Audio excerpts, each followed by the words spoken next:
Hey guys, welcome to this week's top tip. So this week I thought I would just talk a little bit very quickly about machines and speeds. It seems to be definitely one of the most popular questions right now. We are getting asked daily, what's the best machine and what speed should I run my machine at? So firstly, with machines, it's really hard because there isn't like just one machine that is perfect for everything. I feel like the more you progress in your career and the longer you're doing PMU, the more machines you will kind of accumulate over the years, and you will find that you have different machines for different techniques. Some are going to be better for lining, some are better for shading. If I'm doing an eyeliner, I wouldn't want a big kind of heavy machine and one that's got a really high cam on. Skin on the lid is just so delicate, you don't need a big cam, and you'd be more likely to get migration on the bigger cam, so you'd want a nice gentle machine. So there isn't like a magic answer to this one, but for me, if I had to pick one machine as the best all-rounder for you, 100% my choice would go with the Valhalla. It's one of the only machines that literally is brilliant in every single area. It has an interchangeable cam dial on the outside, so you don't need to take your machine apart to change your cam. It's literally, I love it for lining, I love it for shading, I love it for lips, eyeliner, tattoo removal, areola.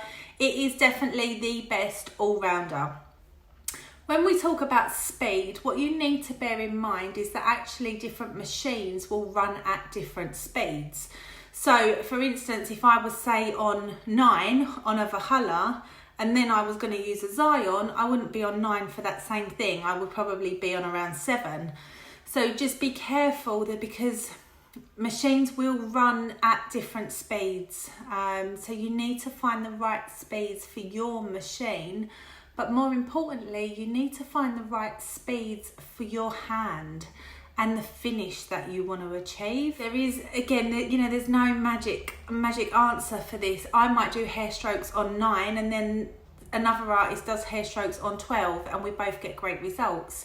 So it really just depends on how your hand is moving, what technique you're doing and what finish you're trying to achieve.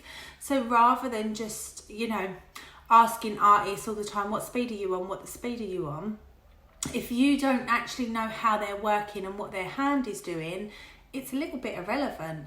So the best thing for you to do if you get a new machine is get a mat out and get practicing. Just change the speeds up and down, see what happens, see what pattern it's leaving on the mat, and then you'll get a rough idea of what suits your hand. If I ever change machines and I want to compare, for instance, so I get a new machine, I'll get my old machine and I'll do a technique on a mat, and then I'll get the new machine and I'll play about with speeds until it leaves the same kind of pattern on a mat, and then I will know in my head, okay, so this machine on 7 is probably about the same as this machine on 9, or I need to run this machine higher, or I need to run this machine lower. So I hope that helps. It is just one of them questions we get asked all the time. What machine speed do you work on for eyebrows? I can't give you an answer because it depends on what skin type I'm on, what needle I'm using, what technique I'm using. So it is the hardest question you can ever ask an artist as a general question, or what needle do you use? It depends what I'm doing.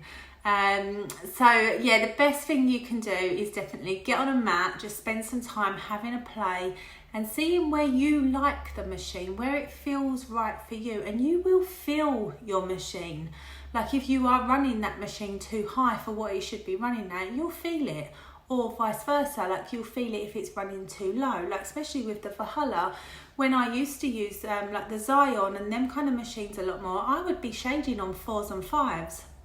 But when I picked up the Valhalla, it was like, it doesn't like running this low, you can just feel it. So I probably would be shading on around 7 as a starting point.